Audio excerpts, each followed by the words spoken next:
How you doing, guys? James, as usual. So we are sat in a BMW 1 Series. It's a E87 2009.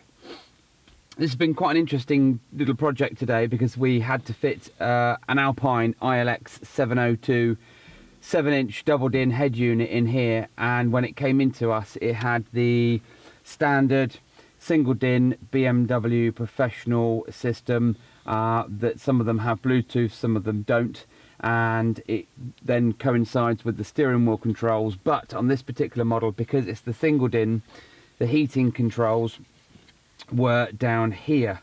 So what we've had to do is we've had to remove the heating controls from this original BMW panel, and then remove the radio, take the heating controls out, relocate up to the top section with the new plastic panel, relocate the buttons, which are not very populated in this one. It's just the auto stop start feature, and then once we've fitted all that in, allow for the double din. So there's been quite a bit of work involved, using the gas soldering iron and a few other bits and pieces, little mini handsaw, to allow for this all to happen and look as neat as this does. So right, let's just start her up. Okay, engine's running. So Tim's put a fancy little splash screen on there because the standard Alpine one is just the blue with Alpine over the front. And let's see, let's just turn that down. Okay, so standard iLX-702 dash theme, skin, whatever you want to call it. It's pretty popular now through all of the Alpine range, but it looks good and it works well. So we're on DAB.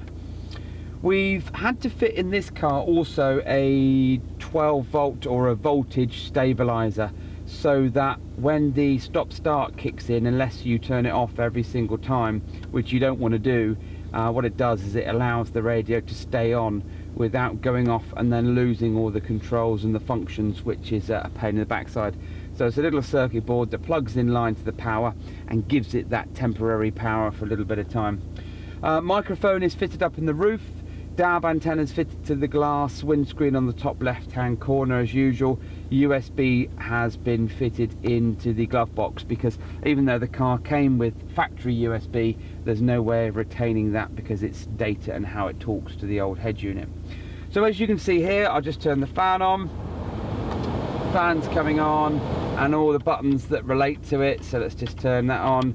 All the buttons that relate to it work beautifully as they would have done down here. It's just made it look a little bit neater. We can't move the radio up any higher, and we've already had to do, like I say, quite a bit of cutting out to get this to work, but looks amazing.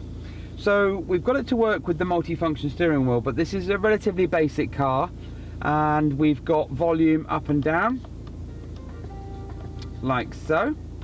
And you've got long press to answer and end for the telephone, and my phone's not connected, but I don't think, no, okay, so you can connect your Bluetooth and it is talking via CAN bus to the radio, which is good.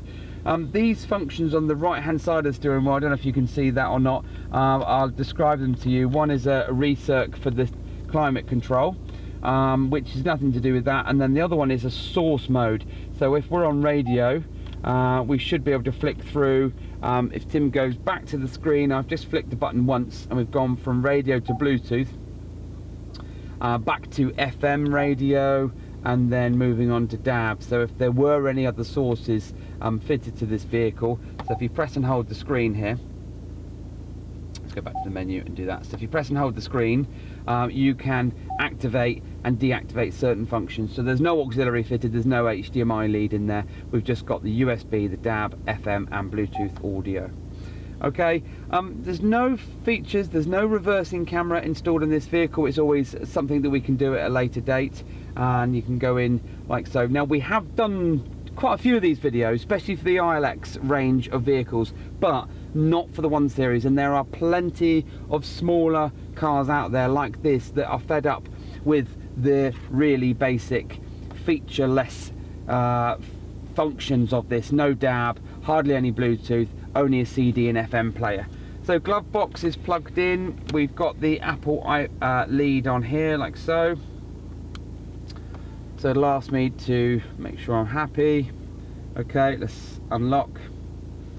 And we've gone straight into Google Maps. So right hand drive set up for the user, and the chap that drives this car is a young lad, so this is going to be perfect for tunes, for communication, and for getting around with the CarPlay side of things as well. So scroll along. We've also then got Waze, you've got Spotify. That means that he can keep his hands on the steering wheel and still do what you need to do in modern cars these days, and have all the mod cons. Okay, so let me just make sure, because my phone is asking me to allow those features.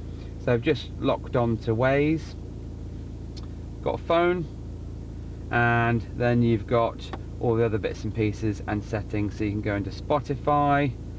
You're going to see what I listen to. It's just maybe not too embarrassing on this occasion.